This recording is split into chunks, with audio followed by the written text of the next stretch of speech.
Lunar Siege. Earth's last stand shadows on the moon. For decades, the moon had been a silent sentinel above Earth, lifeless and untouched. Since humanity abandoned its dream of colonization, after terraforming a thin, breathable atmosphere, with the breathing help of oxygenating implants for all who landed there. Until now. It began with seismic readings, strange, rhythmic tremors beneath the sea of tranquility. Lunar probes sent to investigate vanished mid-transmission. Then, without warning, the moon changed. Towering alien structures erupted from beneath the surface like obsidian spires, pulsing with eerie blue energy. Telescopes captured disturbing shapes, towers assembling, ships launching, and a vast, biomechanical fortress spreading like mold across the lunar soil. They were called the Xaryth Dominion, and they wasted no time making their intentions clear. Earth's satellites were hacked. All global broadcasts went dark for 6 minutes. Then, a chilling alien voice echoed across every device in perfect, terrifying clarity. People of Earth, the Xaryth have claimed your moon. You will surrender your planet within 7 Earth rotations or face eradication. Panic ignited like wildfire. World leaders convened emergency summits. Fearful citizens rioted. Militaries scrambled to launch nuclear options, but quickly learned that the Xaryth had already neutralized Earth's orbital defenses. A satellite over Kazakhstan was vaporized in a blink, its destruction visible from the ground, as a second false moon flared and vanished.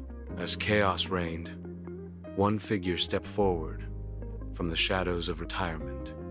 Commander Elias Strain, the legendary war hero of the Martian terraforming conflict and a decorated space veteran, known for his iron discipline and tactical brilliance. Strain had disappeared from the public eye after the failed Titan expedition, where he lost half his unit and blamed himself. Now, summoned by the desperate whispers of Earth's failing leadership, he stood before the United Nations, a grizzled figure in a gravity-stitched flight suit and a voice that cut through panic like a blade. Elias Strain stared into the camera as the world watched. You want to survive? Then stop arguing and start fighting. I faced the void. It doesn't blink, but we do not kneel. We rise. Under Commander Strain's leadership, a global coalition was forged unlike any in history. Named Project Iron Sky, it pulled from every corner of the planet U.S. Space Marines, trained in orbital combat, Chinese Voidwalkers, experts in exogravity tactics, European ether commandos, stealth specialists, African techno-brigades, pioneers in cyber warfare and powered armor, Indian aerospace engineers who retrofitted civilian rockets into warships, Russian Cosmo troopers known for surviving without air or food for days. Old rivalries were put aside. Earth had one enemy now, and no second chances. Underneath Earth's atmosphere, orbital shipyards roared to life. Discarded space junk was melted and reforged into armor. Mining drones were turned into combat bots. Ancient rockets were reborn as fusion-propelled war vessels. The moon became the prize, humanity's only choice. Take it back, or die trying.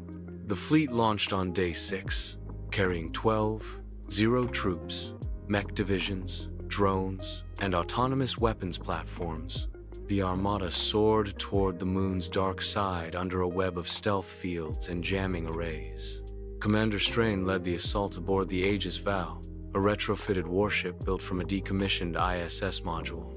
His eyes scanned the lunar horizon as Xaryth fighter ships descended like insects. Make landfall. Hit hard. Hit fast.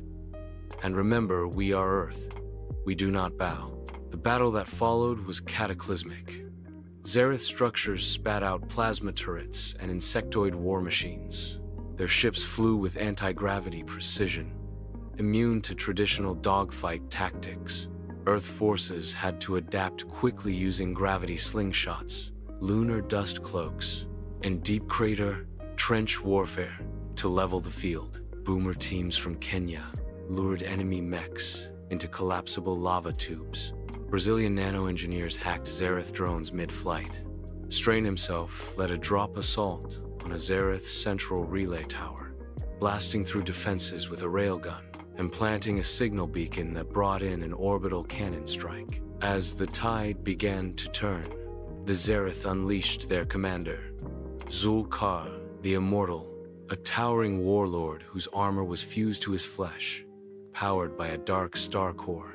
Elias Strain stood near the shattered remains of the Apollo 11 landing site. Xul-Kar appeared at the Apollo 11 site. "You fight for a dying world," Xul-Kar hissed. "We fight for the right to live," Strain answered, raising his plasma sword. Their duel was the stuff of legend. Two titans clashing under Earthlight. Xul-Kar's plasma blade tore through steel. Strain's axe shattered shields. In the final moment, Strain baited the warlord into an old solar collector array, overcharged the system, and blasted him with concentrated solar energy. Xul-Kar's body burned away, leaving only cracked armor and a smoking crater where a monument once stood. With Xul-Kar dead and Xaryth command in disarray, Earth's forces pressed the advantage. Strain ordered coordinated strikes on every alien structure. Within hours, the Xaryth were routed. Their final act of desperation, a self-destruct protocol, was narrowly shut down by a cyber warfare team from Seoul. The moon was scarred, but it was Earth's again. Humanity had won. Commander Elias Strain refused a parade. He stood beneath the stars on the surface of the moon, surveying the battlefield with quiet resolve. "This isn't the end," he said in a final transmission. "The Xaryth were only one finger of a greater hand. But Earth stood united once, and when they come again, we'll stand taller." The moon became a fortress. Mars became a new frontier, and humanity, once fractured, now looked to the stars not in fear, but with fiery determination. Because Elias Strain had reminded them of one truth: we are Earth, and we do not kneel.